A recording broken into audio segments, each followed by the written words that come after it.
Welcome back, everybody. Today we're going to look at the 5 lies you need to stop telling yourself before NaNoWriMo. This is part 2 of 2. I did one for Preptober last month, so it's not too late, even though it is Preptober. Go back and rewatch the first one before joining us here.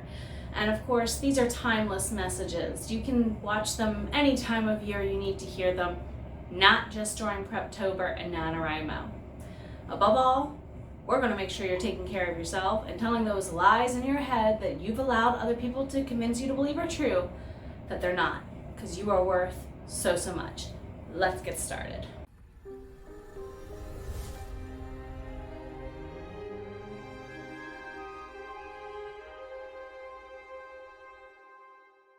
Hello there, everybody. Welcome back to another episode of Sitting Down with Soul Writer. My name is Jenna O'Malley. I am your soul writer, author of sci-fi fantasy with dashes of romance and nerdy references.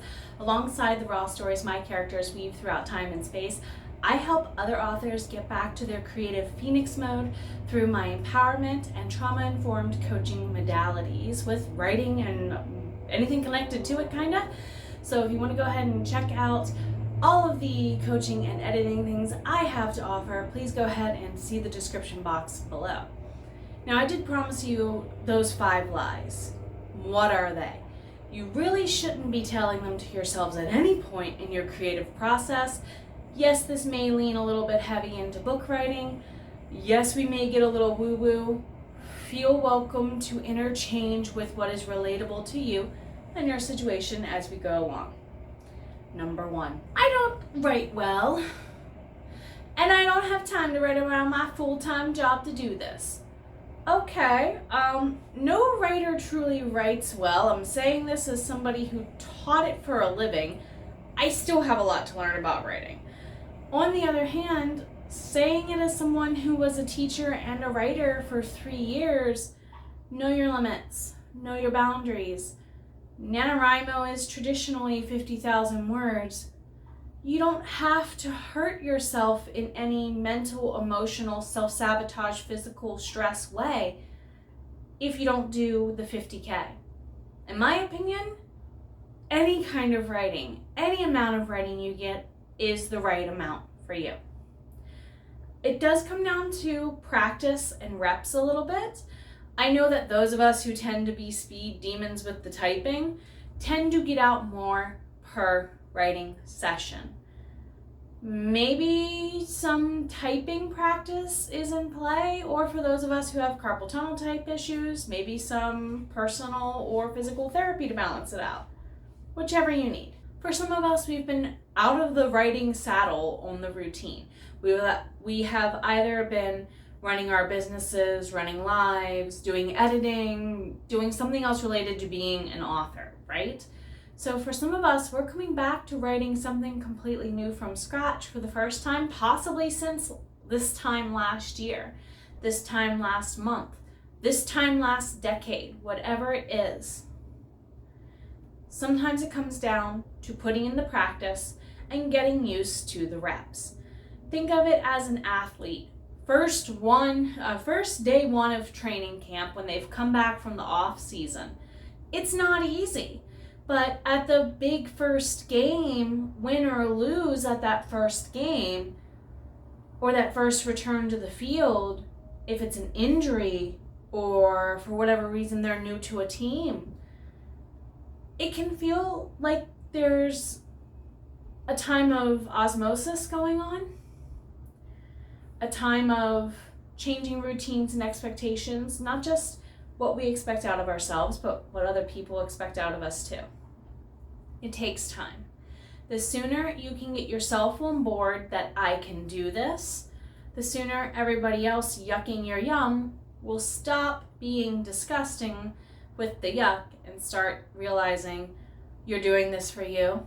You deserve to do this for you if it is something that you are passionate about, especially during what could be a stressful time in your life or your year. Number 2, I have to stick to my outline or plan, and in some people's case, that's no outline or plan. Yes, I'm looking at everybody from plotter to plantsters to pansters. You know your capabilities. You know the systems that work for you. Do not try to throw yourself off by trying a bunch of new stuff all at once. My writing process is different from your writing process, is different from someone else's writing process. That's okay. An artist is going to approach a painting completely differently from another artist, even if they're given the same assignment and have the same training, and that's okay. You're an artist, but with words, and a pen, a pencil, or a keyboard are your paintbrush, are your sculpting tools. Allow yourself to be flexible. Allow yourself to enjoy the glimmers that do exist in a time where you may not be feeling very confident because you're uncomfortable. Preptober and NaNoWriMo are known for forcing us to get out of our comfort zones at a time when the holidays are already forcing some of us socially to do so, right? So that's where part of this also comes in play. Know what your expectations are related to the time of year that it is. As a teacher, I almost never expected my students to participate in November NaNoWriMo, and we normally did April Camp Nano as a secondary option for a reason. Because I know some of my kiddos come from blended culture backgrounds where mom's Jewish, dad's Christian, or mom's nothing religiously and dad's something else, you know? And there's different family traditions still involved, culturally even, if there's not a religious expectation on top of that. You know what other organizations you belong to. Those of us who work in K-12 and work full-time jobs know what it's like this time of year with the holiday rush making everyone crazy, with Q4 sales making everyone feeling the extra stress. Know and respect yourself enough to know your boundaries. And if you gotta parent yourself a little bit, 'tis the job once you become an adult, isn't it? 'Tis the job, unfortunately. Yes, it is, Drina. You have a habit for showing up in videos now. Hello. Cat break. Number 3. This is a competition. No, it's not. And I have to win. No, you don't. To me, as a writer, getting 20 minutes of solid nonstop writing in a day is a success. And I, as of yet, have to have children in my home that I'm raising. I say that because I'm a workaholic, but at the same time, insert what your expectations are here. For some of you, it might take all of Preptober to get your family on board with the idea of you doing NaNoWriMo. That's okay. That's okay. It is not a competition. It is never a competition. If it's starting to feel like it's a competition, maybe double check the crowd you're hanging with. That's one thing I like about not just the Heart Breathing's writing community, but AuthorTube at large. People call me out when I'm being a workaholic, just as much as they call me out when I'm procrastinating against my own good and for my own good, because sometimes self-care comes in the form of procrastination for some people, and that's okay. So you win just by showing up. You win by making the intention to take on a very amazing project. Number 4.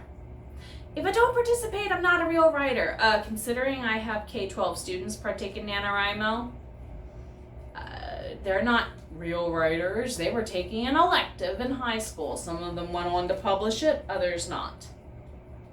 Okay? Some of them it was a easy elective because as long as they did certain things, they got a C.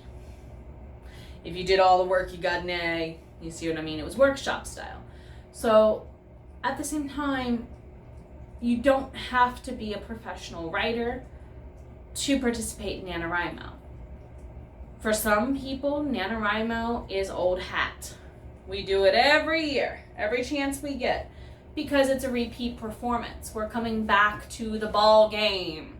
We're coming back to the field after a season of being off for A, B, C, D, E, F, G, all the way to Z, Z, Z, Z, Z on the label, right? Insert life here as you need it to be, is what I'm saying. But on the other hand, amateur writers, novice writers, professional writers, commercial writers, indie writers, it does not matter what kind of writer or author you are, because in my opinion, there's no difference between an author and a writer. That's why I call myself what I do, Jenna the Soul Writer, author of, because I am both, dang it, because I choose to be. Being published does not make me an author, no more than being unpublished makes somebody else a writer around here. Disagree with me all you want, take it to the comments. Don't get ugly. I don't like it when people get ugly, but sure. Welcome to express if you disagree or do agree. In my opinion, NaNoWriMo is a time for you to fall back in love with all the good that is your creative process. With all the healing, with all the distraction from the world, with all the fun you could make, all the thrills you could pack in, all the twists, all the turns, all the romance, all the insert the genre stuff here that you enjoy doing. Number 5. This one's my least favorite. I don't deserve to reward myself until I meet whatever design of a reward structure I've given myself, and I can't give myself a reward unless I spend money. I do enjoy my Funko collection. I do enjoy my DVDs and my video games and my whatnot that are packed away somewhere in storage. Can I live without them? Really, truly, yeah, if I had to. Do they give me glimmer and joy? Sure.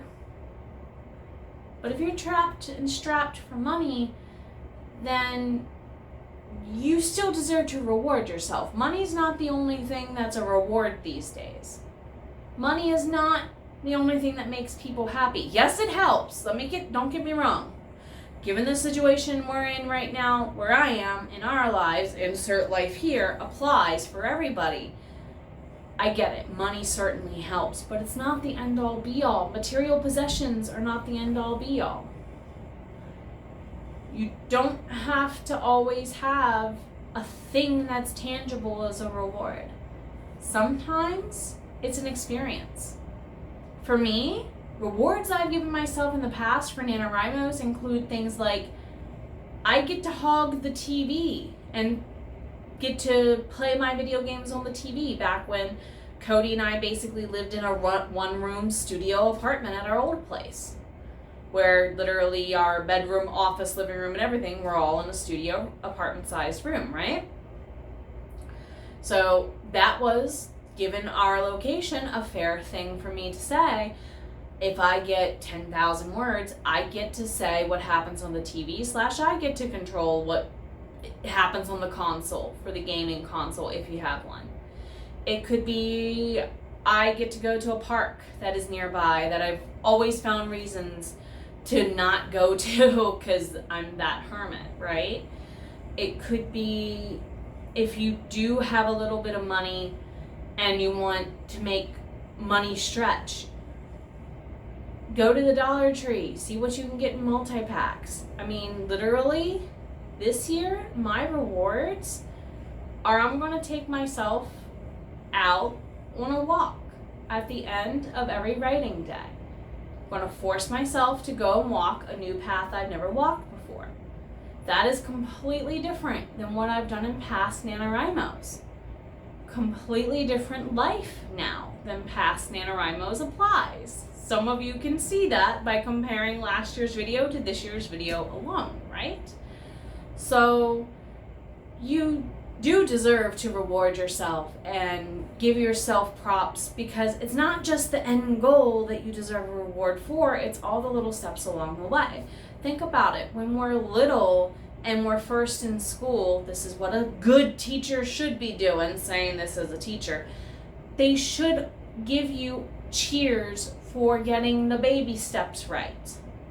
Because for some of us, sometimes it's the process that's the problem, not the creativity.